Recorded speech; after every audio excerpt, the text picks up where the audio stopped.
Hey guys, and welcome back to a new video that I haven't uploaded in a while because I've been waiting for this type of video, for a FNAF video, because a lot of things with FNAF have been happening right now and that's all I really cared about. Let's just get into it. It's game theory, FNAF, I solved Ruin. What's the realistic outcome of this? That he hasn't probably solved Ruin. I'm joking, but there is a chance that he does, but a lot of things don't happen. Let's just get into it. Boom. Okay. Let's just turn that down. Freddy's laughing. So that knows how you get into the spirit is. Ah.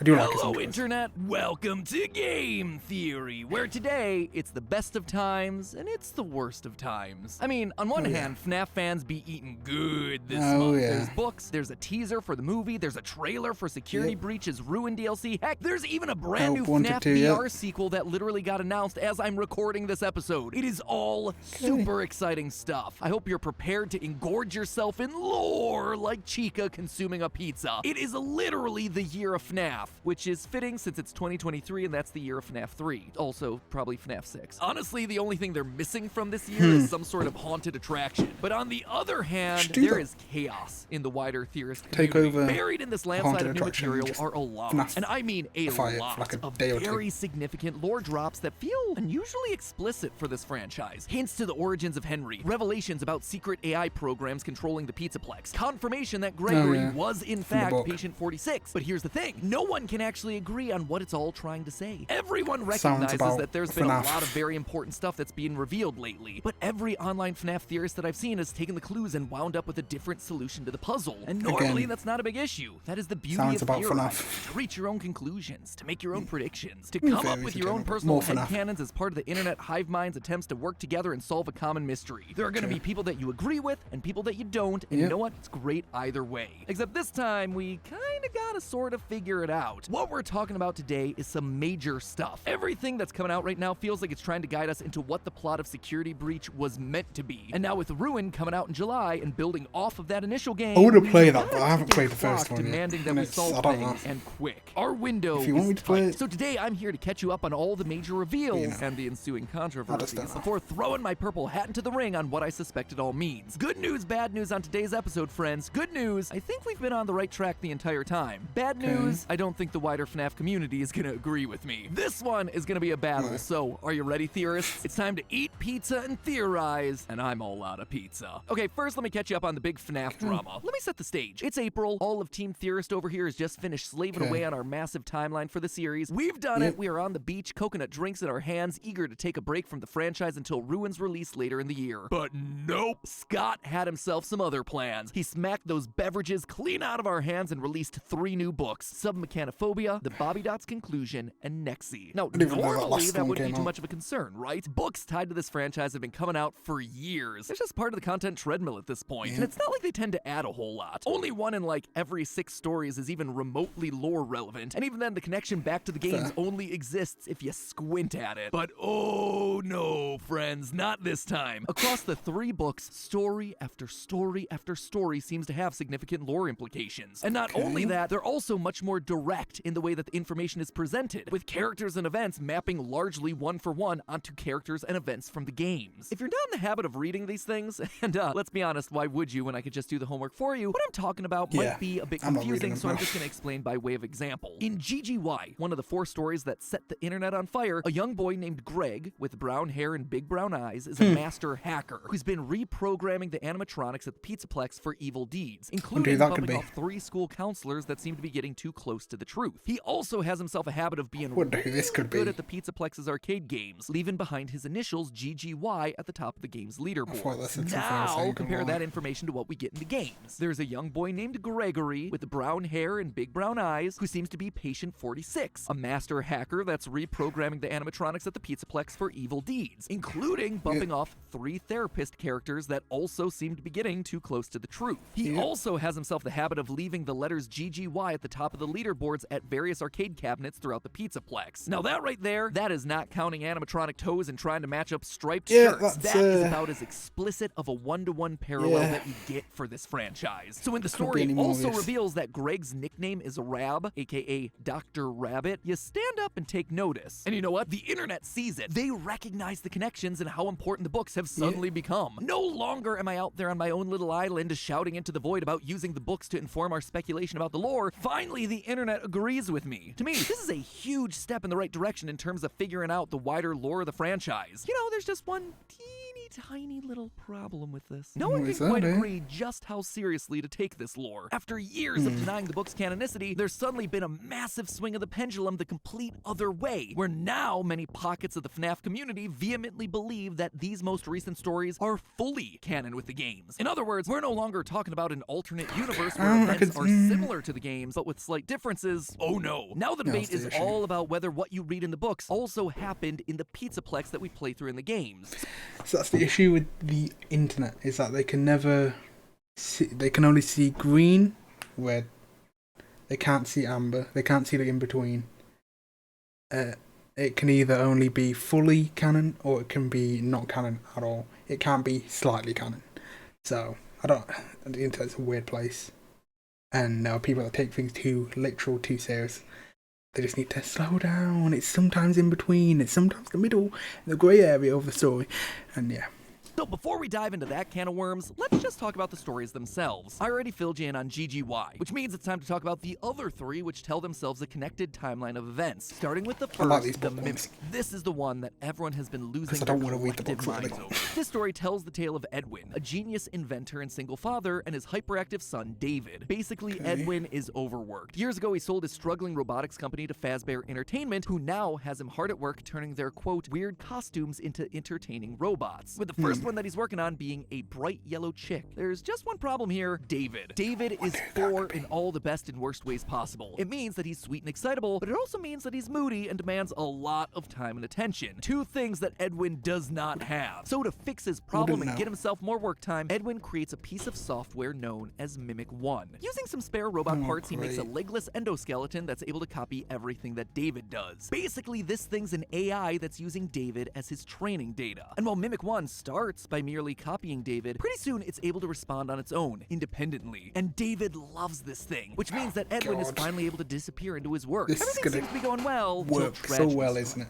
An unsupervised David runs out into the middle of a busy highway and is killed. Edwin is devastated, and he takes all his rage out on the Mimic, this robot that continues to behave like his son, infusing the metal of the bot with pure agony. We then flash forward in time to Edwin being gone, and the Mimic roaming the halls of his abandoned home, a brutal killer still in possession of David's childlike tendencies. So, does any of that sound familiar? Cause it should. It's Henry Emily, a genius inventor who helped create the robots of Fazbear Entertainment. A man who also happens to be a single father whose only child dies in a tragic accident when they decide to run outside. A creator whose first project was Chica. Now, that alone would be plenty of connected dots, but the story continues to hammer home the parallels between these two men. In past videos, I've talked a lot about Henry's signature animatronic design, the hinged jaws that we see on the original animatronics, as well as the Rockstar animatronics. Well, guess what? This is how Edwin decided to build the Mimic. Quote, under the eye housing, Edwin had welded in place a hinged jaw. Speaking of Edwin's robots, do you know what Edwin's first business project was? He made robotic vacuum cleaners, presumably like the ones that we see in FNAF 6. Edwin and Henry even share the same sandy brown hair color. But the other big parallel that the story gives us is when Edwin destroys the Mimic. The way this event is described is very similar to when Henry built the final Charlie bot from the 4th Closet novel. Here's how it's described in Tales of the Pizzaplex. He could almost feel his murderous thoughts pouring through his muscles, transfusing through the metal into Mimic systems. And here's what happens when Henry builds the Charlie bot after her death. Quote from that book, when Henry began to make the 4th, his despair turned to rage. He seethed as he soldered her skeleton together, pouring his anger into the forge where he shaped her very bones. It was not Charlotte drenched in grief, it was made alive with Henry's fury. In both instances, we have men who have instilled their creation, animatronics that are literal stand-ins for their dead kids, with the pain and rage of loss. If that's not a solid connection, I don't know what is. Even from a timeline perspective, Edwin being Henry makes a lot of sense. In Mimic, they specifically call out that he's 24 years old. After the death of his son, he disappears. But then, in another tale from the Pizzaplex, this one called The Storyteller, we meet up with Edwin 40 years later, at the point that he decides to return to the Fazbear franchise to sit on their board of directors. Again, the books make a very specific point to call out all these dates. So why? What's the big deal here? Well, if Edwin is truly the parallel for Henry, Henry lost his daughter Charlie in 1983. We're not exactly sure when he leaves the company, but we definitely know when he comes back, 2023, as evidenced by the numerical code in FNAF 6. 40 years later. A perfect match to the time frame that the books have laid out. In short, Edwin has to be Henry, which means, in a very cool twist, our early franchise timeline was almost perfectly correct. In that video, I said that William Afton's company specialized in hand-sewn mascot suits, and that Henry, when he was brought in, was the one responsible for turning those suits into animatronics. That prediction right there, that was right on the money. I was also on the right track when I said that one of the two founders had their failing company get bought out. I was just wrong about which one. In that timeline video, I suggested that Afton made Fazbear Entertainment, but eventually ran out of money and had to be bailed out by Henry. But as this story shows, it's actually the other way around. Henry was ultimately the one that was bought out. And in one final parallel between the books and the games, the story actually describes the Fazbear exec that gets Edwin to sign away his business as Portly, which connects all the way back to the Silver Eyes, where Afton was described in a similar way. Quote, Afton was as robust and lively as Henry was withdrawn and shadowy. He was a hefty man who had the ruddy geniality of a financially shrewd Santa Claus. Okay, cool, so we've got some confirmation on some early parts of the franchise, but what does any of this mean for Security Breach? Well, that's where the second Edwin story comes in, the Storyteller. In this one, we rejoin Edwin 40 years later. Because of his importance to the early days of Fazbear Entertainment, he now sits on the board of directors. A fact that does not land too well with the current head of the board, Mr. Burrows. Get it? His name's Burrows because everyone's always connected to rabbits. Anyway, to cut costs at the Pizzaplex, Mr. Burrows decides to lay off the entire creative department, instead replacing them with a generative AI that's capable of creating new storylines for all the characters. Basically, this thing is like ChatGPT on steroids. This, understandably, upsets Edwin, who apparently has gone from engineering nerd to creative heart of the company. But he's not just a WGA member that's upset about some Writers Guild's rights. What makes matters worse is the fact that Mr. Burrows isn't using just any AI, he's installing Mimic 1, the same program that Edwin created, the one that was trained by his son 40 years prior. When they install it, it even comes in the form of his son's favorite toy, a white tiger head. And here's where things start to get real crazy. This AI controls everything in the Pizzaplex. It runs through a large central tree of wires that are connected through the walls, even tapping into things like the animatronics themselves. In fact, once the Mimic 1 program gets installed, the behavior of all the animatronics starts to change from their normal personalities into something that's a bit more like a 4-year-old. They start to become possessive. They get into tug-of-war matches over toys. They sulk in the corner and cry. David is somehow getting infused into everything that this AI touches. Eventually, Edwin attempts to shut the Mimic 1 program down, but he dies in the process. However, in his final moments, he attempts to communicate with his son inside the AI. You see, in the Mimic story, Edwin watches David communicating with his robot buddy using a made-up language described like this. Quote, David and Mimic had been doing all manner of odd little drawings that were surrounded by markings that looked vaguely like hieroglyphics. Edwin then uses this same language to communicate with the Mimic software at the end of the Storyteller. Quote again, every sheet of paper was covered with odd stick drawings and strange symbols that were not at all familiar to Mr. Burrows. Squiggles, squares, loops, triangles within triangles. So why is this story such a big deal right now in the FNAF community? Well, everyone knows it's important, it's just that no one can truly settle on what it's trying to say, which means it's time for me to do my best to try and break it all down. Now, I've already mentioned the parallels between Edwin and Henry, but what that also suggests is that Edwin's son David may just be an analog for Henry's only child, Charlie. Not that they're one and the same or following the exact chain of events, but rather that where David goes in the books, we should be looking for Charlie to follow in the games. And in the story, the Mimic 1 AI that was trained using David winds up controlling the Pizzaplex and all its animatronics via an intricate system of wires. This, to me, is the book suggesting that we should probably be looking for Charlie to be doing the same thing in the games. And wouldn't you know it, but there is a lot of evidence to suggest exactly that. Throughout Security Breach, there are wires everywhere. Black and white striped wires that look very similar to everyone's favorite possessed puppet, Charlie. There are also the staff bots roaming around looking like a twisted version of the puppet. We also see several unexplained Nightmare-owned plushies hidden in strange locations throughout the building, again suggesting that an angry version of Charlie may just be at work within the walls of the building.